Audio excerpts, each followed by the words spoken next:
Cholesterol കുറയാൻ വേണ്ടിയിട്ട് എല്ലാ ദിവസവും മെഡിസിൻസ് കഴിക്കുന്ന ആളുകളുണ്ട്. അതുപോലെ തന്നെ അവരെന്ത് ചെയ്യും? അവർക്ക് ഇഷ്ടപ്പെട്ട എല്ലാ ഭക്ഷണവും കഴിക്കും. അതായത് ഡീപ്പ് ഫ്രൈ ഐറ്റംസും അമിതമായിട്ട് കൊഴുപ്പ് വരുന്നതും എല്ലാം അവർ കഴിക്കും. അങ്ങനെ ചെയ്യുകയാണെങ്കിൽ നിങ്ങൾക്ക് പെട്ടെന്ന് തന്നെ മെഡിസിൻസ് കുറച്ചുകൊണ്ട് വരാൻ സാധിക്കുമോ? ഇങ്ങനെ നിങ്ങൾ എല്ലാ ദിവസവും മെഡിസിൻസ് കഴിക്കുകയാണെങ്കിൽ നമ്മുടെ ബോഡിയിൽ ഒരുപാട് സൈഡ് എഫക്ട്സും വരുന്നുണ്ട്. ഇപ്പോൾ കൊളസ്ട്രോൾ എന്ന് കേൾക്കുന്ന സമയത്ത് നമുക്ക് എല്ലാവർക്കും ഭയം തന്നെയാണ്. കാരണം നമുക്കറിയാം സ്ട്രോക്ക് വരും, അറ്റാക്ക് വരും, ഇങ്ങനെയുള്ള പ്രശ്നങ്ങളൊക്കെ നമ്മൾ കേട്ടിട്ടുണ്ട്. പക്ഷേ നമ്മുടെ ശരീരത്തിൽ ഒരു പരിധിയിൽ കുറഞ്ഞാൽ നമ്മുടെ ശരീരത്തിൽ വേറെ പ്രശ്നങ്ങളും ഇത് ഉണ്ടാക്കുന്നുണ്ട്. അതായത് കൊളസ്ട്രോൾ ഇപ്പം വല്ലാതെ കുറഞ്ഞു പോയാൽ നമ്മുടെ ബോഡിയിൽ പ്രോപ്പറായിട്ടുള്ളൊരു പ്രോട്ടീൻ സിന്തസിസും അല്ലെങ്കിൽ വിറ്റാമിൻ ഡിൻ്റെ കൺവേർഷനും അല്ലെങ്കിൽ ഹോർമോൺസ് ഉണ്ടാക്കാനും എല്ലാത്തിനും കൊളസ്ട്രോൾ വേണം. ഇത് കുറഞ്ഞു പോയാൽ ഈ പറഞ്ഞ ഫങ്ഷൻസ് ഒന്നും നമ്മുടെ ബോഡിയിൽ നടക്കുന്നില്ല. അപ്പം നമ്മൾ എപ്പോഴും ഈ കൊളസ്ട്രോൾ ഒരു നോർമൽ ലെവലിൽ കൊണ്ടുപോകാൻ വേണ്ടിയിട്ട് നോക്കണം. അതായത് അല്ലെങ്കിൽ നിങ്ങളിപ്പോൾ ഒന്നും കഴിക്കുന്നില്ല, പട്ടിണി കിടക്കുകയാണ് കൊളസ്ട്രോൾ കുറയാൻ വേണ്ടിയിട്ട്. ഇങ്ങനെ ചെയ്താലും നമ്മുടെ ബോഡി തന്നെ എന്ത് ചെയ്യും? ഈ ഒരു കൊഴുപ്പിനെ ഉൽപ്പാദിപ്പിക്കും. കാരണം കൊഴുപ്പുണ്ടെങ്കിൽ ഞാൻ നേരത്തെ പറഞ്ഞ പോലെയുള്ള ഫങ്ഷൻസും കാര്യങ്ങളൊക്കെ നമ്മുടെ ശരീരത്തിൽ നടക്കുള്ളൂ. അപ്പം കൊളസ്ട്രോൾ എന്ന് പറയുന്നത് എപ്പോഴും അപകടകാരിയായിട്ടുള്ള ഒരാളല്ല, നമ്മുടെ ബോഡിക്ക് വേണ്ടതുമായിട്ടുള്ളൊരു കാര്യമാണ് കൊളസ്ട്രോൾ എന്ന് പറയുന്നത്. ഇപ്പോൾ കൊളസ്ട്രോളിൽ തന്നെ പല ഘടകങ്ങളും ഉണ്ട്. LDL ഉണ്ട്, HDL ഉണ്ട്, ട്രൈഗ്ലിസറൈഡ്സ് ഉണ്ട്, ഇതെല്ലാം നമ്മൾ കേട്ടിട്ടുണ്ട്. അപ്പോൾ LDL എന്ന് പറയുന്നത് എന്താണ്? ചീത്ത കൊളസ്ട്രോളാണ്. HDL എന്ന് പറയുന്നത് നല്ല കൊളസ്ട്രോളാണ്. അപ്പം എങ്ങനെയാണ് നമ്മുടെ ബോഡിയിലെ HDL കൊളസ്ട്രോൾ കൂട്ടേണ്ടത്? ഈ മാർഗ്ഗങ്ങളാണ് നമ്മൾ കൂടുതലായിട്ട് നോക്കേണ്ടത്. ഭക്ഷണത്തിലൂടെ നമ്മളിത് എങ്ങനെ കൊണ്ടുവരാം, അതുപോലെ തന്നെ എക്സസൈസും കാര്യങ്ങളൊക്കെ ചെയ്താൽ നമുക്ക് വളരെ ഈസി ആയിട്ട് എങ്ങനെ ഈ ഒരു LDL കൊളസ്ട്രോളിനെ കുറച്ചുകൊണ്ട് വരാം എന്നതിനെ കുറിച്ചിട്ടാണ് ഇന്നത്തെ വീഡിയോ. ഞാൻ ഡോക്ടർ ഭാഗ്യ, Q1B ഹെൽത്ത് കെയറിലെ ആയുർവേദ ഡോക്ടറാണ്.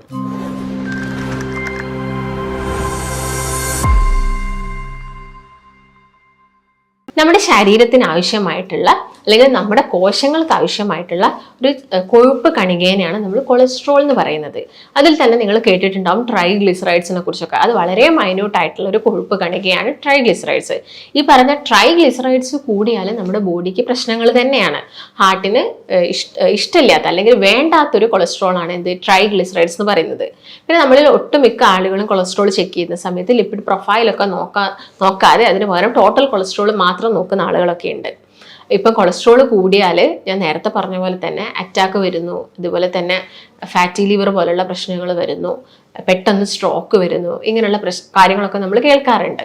അപ്പോൾ ഇതിന് വേണ്ടിയിട്ട് നിങ്ങൾ മെഡിസിൻസ് എല്ലാ കാലവും കഴിക്കുകയാണെങ്കിൽ നമുക്കറിയാതെ നമ്മുടെ ലിവറിനും പ്രശ്നമാണ്, അതുപോലെ തന്നെ കിഡ്നിക്കും പ്രശ്നമാണ്. അപ്പം നമുക്ക് എങ്ങനെ ഭക്ഷണത്തിലൂടെ കൊളസ്ട്രോൾ കുറച്ചുകൊണ്ട് വരാം, അല്ലെങ്കിൽ എങ്ങനെ നമ്മുടെ HDL കൊളസ്ട്രോളിനെ നമുക്ക് കൂട്ടിയെടുക്കാം എന്നൊന്ന് നോക്കാം.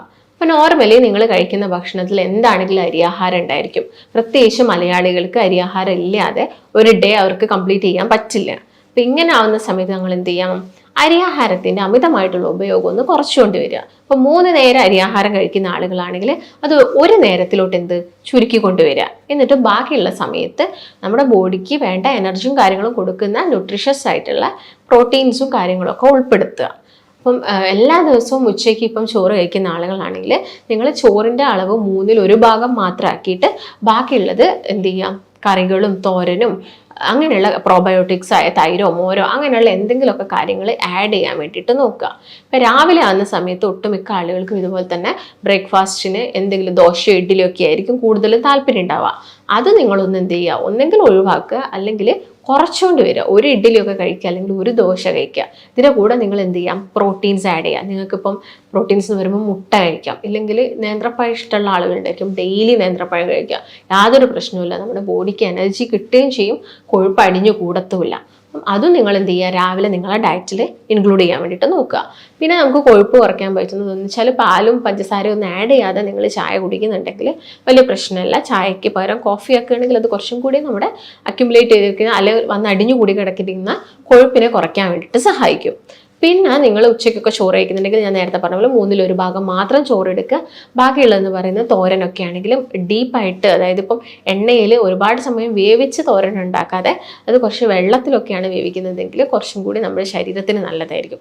പിന്നെ നല്ല കൊളസ്ട്രോൾ കൂട്ടേണ്ട ഭക്ഷണങ്ങൾ നിങ്ങൾ അല്ലാതെ തന്നെ ആഡ് ചെയ്യണം. നല്ല കൊളസ്ട്രോൾ കൂട്ടാൻ നമുക്ക് omega-3 ഫാറ്റി ആസിഡ്സ് ഉള്ള ചെറു മത്സ്യങ്ങൾ കഴിക്കാം.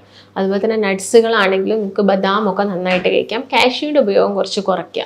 കാഷ്യൂ കൂടുതലായിട്ട് എടുക്കുന്ന സമയത്ത് ചിലപ്പോൾ ട്രൈഗ്ലിസറൈഡ്സ് ഒക്കെ കൂടാനുള്ള ചാൻസസ് ഉണ്ട്. അപ്പോൾ നിങ്ങൾ ബദാം നന്നായിട്ട് എടുക്കുക. വാൾനട്ട് കഴിക്കുന്ന ആളുകളാണെങ്കിൽ അത് എടുക്കുക. ഇല്ലെങ്കിൽ നിലക്കടല, എല്ലാ ദിവസവും നിലക്കടല കഴിക്കാൻ വേണ്ടിയിട്ട് നോക്കുക. പിന്നെ വെർജിൻ കോക്കനട്ട് ഓയിലാണ് നമ്മൾ യൂസ് ചെയ്യുന്നതെങ്കിൽ അത് നിങ്ങൾ യൂസ് ചെയ്യുക. അത് നിങ്ങൾ ഓവറായിട്ട് ഹീറ്റ് ചെയ്യുന്ന ഒരു ശീലം ഉണ്ടെങ്കിൽ, ചില ആളുകൾ കുറേ സമയം നമ്മൾ വെളിച്ചെണ്ണ ഒഴിച്ച് അത് ഹീറ്റ് ചെയ്ത് അതിലോട്ട് ഫിഷ് ഇട്ടിട്ട് നന്നായിട്ട് ഡീപ്പ് ഫ്രൈ ചെയ്തിട്ട് നല്ലോണം കരിയിച്ച് കറുപ്പിച്ചിട്ടൊക്കെയാണ് പൊരിച്ചെടുക്കുന്നത്. അങ്ങനെയുള്ള ശീലമൊക്കെ കുറയ്ക്കുക. അതിന് പകരം എന്ത് ചെയ്യുക, ജസ്റ്റ് ഒന്ന് അത് ഗ്രില്ല് ചെയ്യുക. ഇപ്പോൾ ഫിഷൊക്കെ ഗ്രില്ല് ചെയ്യുന്ന സമയത്ത് കുറച്ചും കൂടി ഹെൽത്തിയാണ്. അല്ലെങ്കിൽ ചിക്കൻ ആണെങ്കിലും നിങ്ങൾ ഗ്രില്ല് ചെയ്ത് കഴിക്കുന്ന സമയത്ത് കുറച്ചും കൂടി ഹെൽത്തിയാണ്. ഡീപ്പ് ഫ്രൈ നിങ്ങൾ മാക്സിമം ഒഴിവാക്കുക. അല്ലെങ്കിൽ ജസ്റ്റ് ഒന്ന് ഷാലോ ഫ്രൈ ചെയ്തെടുത്തിട്ട് കഴിക്കുന്നത് കുറച്ചും കൂടി നല്ലത്.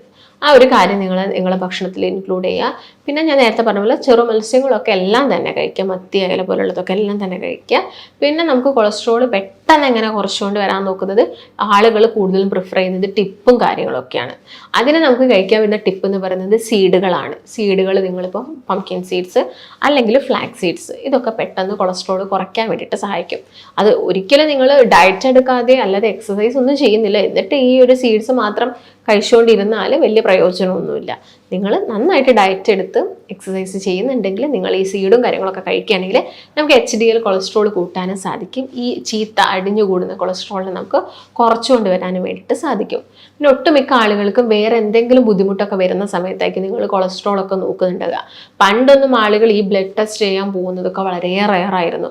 അവർക്ക് അങ്ങനെയുള്ള പ്രശ്നങ്ങളൊന്നുമില്ല. കാരണം അവർക്ക് കായിക അധ്വാനം കൂടുതലായിരുന്നു. അവർ നന്നായിട്ട് ജോലി ചെയ്യുകയായിരുന്നു. അല്ലെങ്കിൽ പറമ്പിലും ഇപ്പം ജോലിക്ക് പോകുന്നതിന് മുൻപ് തന്നെ അവരുടെ പറമ്പിലും തൊടികളിലൊക്കെ എന്തെങ്കിലും ഒരു വർക്കൊക്കെ ചെയ്തിട്ട് ജോലിക്ക് പോകുള്ളായിരുന്നു. അതുകൊണ്ട് തന്നെ അന്നൊന്നും ലബോറട്ടറീസും കുറവായിരുന്നു, ഈ ബ്ലഡ് ടെസ്റ്റ് ചെയ്യുന്നതും കുറവായിരുന്നു. എന്നാൽ ഇന്ന് ഏറ്റവും കൂടുതൽ കൂടിക്കൊണ്ടിരിക്കുന്നത് ലാബുകളും കാര്യങ്ങളുമാണ്. കാരണം നമുക്കൊന്നും വലിയ അധ്വാനം ശരീരത്തിൽ നിന്ന് നമ്മൾ കൊടുക്കുന്നില്ല. അതുകൊണ്ട് തന്നെ നമ്മൾ എന്ത് ചെയ്യണം, ഭക്ഷണം നല്ല രീതിയിൽ കൺട്രോൾ ചെയ്യുകയാണെങ്കിൽ നമുക്കിത് പെട്ടെന്ന് കുറച്ചുകൊണ്ട് വരാൻ വേണ്ടിയിട്ട് സാധിക്കും. ഭക്ഷണം കൊണ്ടുണ്ടാവുന്നതാണ് കൂടുതലായിട്ടും ഈ രക്തത്തിൽ കൊളസ്ട്രോൾ കൂടാനുള്ള ഒരു മെയിൻ റീസൺ എന്ന് പറയുന്നത് നമ്മുടെ ഭക്ഷണം തന്നെയാണ്. അല്ലാതെ പാരമ്പര്യമായിട്ട് ചില ആളുകളിൽ മാത്രമേ ഇങ്ങനെ കൊളസ്ട്രോളൊക്കെ പെട്ടെന്ന് കൂടുന്നതുള്ളൂ. ഇങ്ങനെ കൊളസ്ട്രോൾ കൂടി ഒട്ടുമിക്ക ആളുകളിലും ഡയബറ്റീസ് വരാനുള്ള ചാൻസസ് ഉണ്ട്. അതുപോലെ തന്നെ ഫാറ്റി ലിവർ, ഇൻസുലിൻ റെസിസ്റ്റൻസ് വരിക, ഇതുപോലെ തന്നെ ഫാറ്റി ലിവർ ആളുകളിൽ കണ്ടുവരാറുണ്ട്. പിന്നെ ഒക്കേഷണലി അവർക്ക് എന്തെങ്കിലും ഒരു കിതപ്പോ കാര്യങ്ങളോ ഒക്കെ വരുന്ന സമയത്ത് ജസ്റ്റ് ഒന്ന് ബ്ലഡ് ടെസ്റ്റ് ചെയ്യുമ്പോഴായിരിക്കും ഓക്കെ കൊളസ്ട്രോൾ കൂടിയിട്ടുണ്ട് എന്നുള്ളൊരു കാര്യമൊക്കെ നോക്കുന്നത്. ആ ഒരു സമയത്ത് നമുക്ക് ഭയങ്കര ആവേശമായിരിക്കും, പെട്ടെന്ന് എക്സസൈസ് ചെയ്യണം, അല്ലെങ്കിൽ പെട്ടെന്ന് ഭക്ഷണം കുറയ്ക്കണം, എന്നിട്ട് പെട്ടെന്ന് തന്നെ കൊളസ്ട്രോൾ മാറ്റി നിൽക്കണം. ആ കൊളസ്ട്രോൾ എന്ന് കേൾക്കുമ്പോൾ തന്നെ പേടിയുള്ളത് കൊണ്ടാണ്. പക്ഷെ നിങ്ങൾ ഇതൊക്കെ ചെയ്തിട്ട് വീണ്ടും ഒരു 1 മന്ത് കഴിഞ്ഞിട്ട് വീണ്ടും പഴയ പോലെ ആദ്യത്തെ പോലെ ഫുഡൊക്കെ കഴിക്കുന്നുണ്ടെങ്കിൽ നിങ്ങൾ ചെയ്യുന്ന കാര്യത്തിനൊന്നും ഒരു ഫലം ഇല്ലാതായി പോവുകയും ചെയ്യും. പെട്ടെന്ന് തന്നെ കൊളസ്ട്രോൾ കൂടാനും ചാൻസസ് ഉണ്ട്. അപ്പം നിങ്ങൾ ഓൾറെഡി ഇത് കുറഞ്ഞ് വന്നു കഴിഞ്ഞാൽ പിന്നെ എല്ലാം ഒരു കൺട്രോളിൽ, ഒരു നോർമൽ ഡയറ്റിൽ, ബാലൻസ്ഡ് ആയിട്ടുള്ള ഡയറ്റിൽ നമുക്ക് വേണ്ട കാര്യങ്ങളൊക്കെ കഴിച്ചുകൊണ്ട് തന്നെ എന്ത് ചെയ്യണം, ഒരു ലൈഫ് മുന്നോട്ട് പോകണം. അതുപോലെ തന്നെ കൊളസ്ട്രോൾ കൂട്ടുന്ന കുറച്ച് കാര്യങ്ങൾ നമുക്ക് എല്ലാവർക്കും അറിയാം. കോമൺ ആയിട്ട് നമ്മളെല്ലാവരും പറയുന്നത് ഒന്ന് റെഡ് മീറ്റാണ്. അമിതമായിട്ടുള്ള റെഡ് മീറ്റിൻ്റെ ഉപയോഗം കൊളസ്ട്രോൾ കൂട്ടും.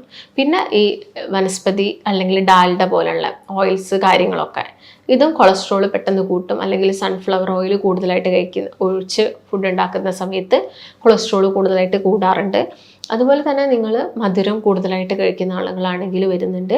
പിന്നെ കൂടുതലും ഈ ഫാസ്റ്റ് ഫുഡ് കഴിക്കുക, മൈദ, പൊറോട്ട, മൈദ അടങ്ങിയിട്ടുള്ള ഭക്ഷണങ്ങളൊക്കെ കൂടുതലായിട്ട് വരുന്ന സമയത്ത് കൊഴുപ്പും കാര്യങ്ങളൊക്കെ വരിക. ശരീരത്തിന് വലിയ അധ്വാനമൊന്നും കൊടുക്കുന്നില്ലെങ്കിൽ പെട്ടെന്ന് കൊളസ്ട്രോൾ കൂടാനുള്ള ചാൻസസ് ഉണ്ട്. അപ്പം നിങ്ങൾ മാക്സിമം എന്ത് ചെയ്യുക, നിങ്ങൾ ഭക്ഷണം കഴിച്ചു പോയെങ്കിൽ തന്നെ ആ ഒരു ദിവസം നന്നായിട്ട് വർക്കൗട്ടും കാര്യങ്ങളൊക്കെ ചെയ്യാം. അപ്പോൾ വർക്കൗട്ട് ചെയ്യുന്ന സമയത്ത് നിങ്ങൾ എല്ലാവർക്കും ചിലപ്പോൾ ജിമ്മിലൊന്നും പോകാൻ പറ്റിയെന്ന് വരില്ല.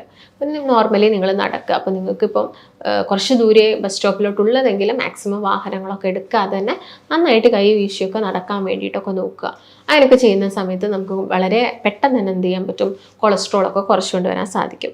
നോർമലി എല്ലാവർക്കും അറിയാം HDL ഒക്കെ എത്ര ലെവലിൽ വരണം, ഒരു 40ൻ്റെ മുകളിലായിരിക്കണം HDL കൊളസ്ട്രോൾ. അപ്പോൾ HDL കൊളസ്ട്രോൾ കൂട്ടുന്ന ഭക്ഷണം നോക്കുകയാണെങ്കിൽ പ്രത്യേകം നിങ്ങളത് എല്ലാ ദിവസവും കഴിക്കുകയാണെങ്കിൽ, ഇപ്പം ഒലീവ് ഓയിൽ ആഡ് ചെയ്ത് കഴിക്കുന്ന ആളുകൾ, അതുപോലെ തന്നെ അവക്കാഡോ നന്നായിട്ട് എടുക്കുന്ന സമയത്ത്, നിലക്കടല കഴിക്കുന്ന സമയത്ത്, ഇതൊക്കെ നമ്മുടെ ശരീരത്തിൽ നല്ല കൊളസ്ട്രോൾ കൂട്ടുന്ന കുറച്ച് ഭക്ഷണങ്ങളാണ്. പിന്നെ നിങ്ങളിപ്പം ചിക്കൻ കഴിച്ചതുകൊണ്ട് കൊളസ്ട്രോൾ പെട്ടെന്ന് കൂടുകയൊന്നുമില്ല. എല്ലാ ദിവസവും ചിക്കൻ കഴിക്കുന്നതൊക്കെ ഒഴിവാക്കിയിട്ട് എപ്പോഴെങ്കിലുമൊക്കെ ചിക്കനൊക്കെ എടുക്കുക. മുട്ട അതുപോലെ വലിയ പ്രശ്നക്കാരനല്ല. മുട്ട ഒരുപാട് ആളുകൾക്കുള്ള ഡൗട്ടാണ് കൊളസ്ട്രോൾ പെട്ടെന്ന് കൂടും എന്നുള്ളത്. മുട്ട കൊളസ്ട്രോൾ കൂട്ടില്ല. ഇതിനകത്തുള്ളത് ലെസിത്തിൻ എന്ന് പറഞ്ഞൊരു ആൻറ്റി ഓക്സിഡൻറ്റ് എന്ത് ചെയ്യുന്നത് HDL കൊളസ്ട്രോളാണ് കൂട്ടുന്നത്. അപ്പോൾ മുട്ട കഴിക്കുന്നതുകൊണ്ട് വലിയ പ്രശ്നമൊന്നുമില്ല. പാല് കുടിക്കുന്നതും വലിയ പ്രശ്നമുള്ള കാര്യമല്ല. എന്നാൽ ചില ആളുകൾക്ക് അലർജിയൊക്കെ വരുന്നതുകൊണ്ട് പാടയൊക്കെ നീക്കിയിട്ട് സ്കിംഡ് മിൽക്ക് യൂസ് ചെയ്യുന്നത് കുറച്ചും കൂടി നല്ലത്. അപ്പം ആ ഒരു കാര്യങ്ങളൊക്കെ നിങ്ങൾ ഭക്ഷണത്തിലൊക്കെ ഇൻക്ലൂഡ് ചെയ്യുക. ഞാൻ നേരത്തെ പറഞ്ഞ പോലെ എക്സസൈസ് എല്ലാ ദിവസവും ഫോളോ ചെയ്യുക. എന്നിട്ട് മാക്സിമം നിങ്ങൾ കഴിക്കുന്ന മെഡിസിൻസ് കുറച്ചുകൊണ്ട് വരാൻ വേണ്ടിയിട്ട് നോക്കുക. ഒട്ടുമിക്ക ആളുകളും ഈ ഒരു നെഞ്ചുവേദന വന്നിട്ട് പെട്ടെന്ന് ഹോസ്പിറ്റലിൽ എത്തിയതിന് ശേഷമായിരിക്കും മനസ്സിലാക്കുന്നുണ്ടാവുക കൊളസ്ട്രോൾ കൂടി, ബ്ലോക്കായി, സ്ട്രോക്ക് വന്നു, അല്ലെങ്കിൽ അറ്റാക്ക് വന്നു, ഇങ്ങനെയുള്ള കാര്യങ്ങളൊക്കെ. അപ്പം ഇത് നിങ്ങൾ ആദ്യം മനസ്സിലാക്കുക. അല്ലെങ്കിൽ ആദ്യം നിങ്ങൾക്ക് ഭക്ഷണം ഒക്കെ നന്നായിട്ട് നമുക്ക് തന്നെ മനസ്സിലാവും, ഓ ഞാൻ ഓവറായിട്ട് കഴിക്കുന്നുണ്ട്, ഞാനിപ്പോൾ ഈ ഒരു 1 വീക്കായിട്ട് വല്ലാതെ പുറത്തുനിന്ന് കഴിക്കുന്നുണ്ട്, അല്ലെങ്കിൽ വല്ലാതെ അമിതമായിട്ട് ചോറൊക്കെ 2-3 നേരം കഴിക്കുന്നുണ്ട്, നമുക്ക് തന്നെ മനസ്സിലാവുന്ന ഒരു സ്റ്റേജ് ഉണ്ടല്ലോ. അത് പെട്ടെന്ന് തന്നെ കുറയ്ക്കാൻ വേണ്ടിയിട്ടുള്ള മാർഗ്ഗങ്ങളൊക്കെ നോക്കുക. അതായത് എക്സസൈസ് ചെയ്തിട്ടും ഡയറ്റ് എടുത്തിട്ടൊക്കെ. അല്ലാതെ നിങ്ങൾ അനാവശ്യമായിട്ട് മെഡിസിൻസ് ഒക്കെ കഴിച്ചിട്ട് ഇങ്ങനെ കൊളസ്ട്രോളിന് മെഡിസിൻസ് എടുക്കുന്ന ആളുകൾ ചിലപ്പോൾ ഡയബറ്റീസ് പേഷ്യൻ്റ് ആയിരിക്കാം, അല്ലെങ്കിൽ അവർക്ക് BP ഉണ്ടായിരിക്കാം. അങ്ങനെ ഒരുപാട് മെഡിസിൻസ് ആയിരിക്കും. ചിലപ്പോൾ ഒരു ദിവസം 6-10 മെഡിസിൻസ് ഒക്കെ കഴിക്കുന്ന ആളുകളുണ്ടായിരിക്കും. അത് നമുക്ക് പെട്ടെന്ന് എന്ത് ചെയ്യാം, മാറ്റിയെടുക്കാൻ വേണ്ടിയിട്ടുള്ള മെത്തേഡ്സും കാര്യങ്ങളൊക്കെയാണ് ഞാൻ ഈ പറഞ്ഞ ഡയറ്റും ഭക്ഷണത്തിൽ ശ്രദ്ധിക്കേണ്ട കുറച്ച് കാര്യങ്ങളൊക്കെ. അപ്പോൾ അത് നിങ്ങൾ കറക്റ്റായിട്ട് ഫോളോ ചെയ്യുകയാണെങ്കിൽ നമുക്ക് ഈസി ആയിട്ട് തന്നെ എന്ത് ചെയ്യാൻ പറ്റും, കൊളസ്ട്രോളൊക്കെ കുറച്ചുകൊണ്ട് വരാൻ വേണ്ടിയിട്ട് സാധിക്കും. അതുപോലെ തന്നെ ഒട്ടുമിക്ക ആളുകളും ചെയ്യുന്നതാണ് ടിപ്പ് മാത്രം ഫോളോ ചെയ്യുന്നത്. അപ്പോൾ ടിപ്പ് മാത്രം ഫോളോ ചെയ്താലൊന്നും നമ്മുടെ ശരീരത്തിലുള്ള കൊളസ്ട്രോളൊന്നും പെട്ടെന്നൊന്നും നമുക്ക് കുറച്ചുകൊണ്ട് വരാൻ സാധിക്കില്ല. പെട്ടെന്ന് കൊളസ്ട്രോൾ കുറച്ചിട്ടില്ലെങ്കിലും ഞാൻ നേരത്തെ പറഞ്ഞ പോലെയുള്ള ബുദ്ധിമുട്ടുകളും ഉണ്ടാകുന്നുണ്ട്. അപ്പോൾ ഇക്കാര്യങ്ങളൊക്കെ നിങ്ങൾ പ്രത്യേകം ശ്രദ്ധിക്കുക.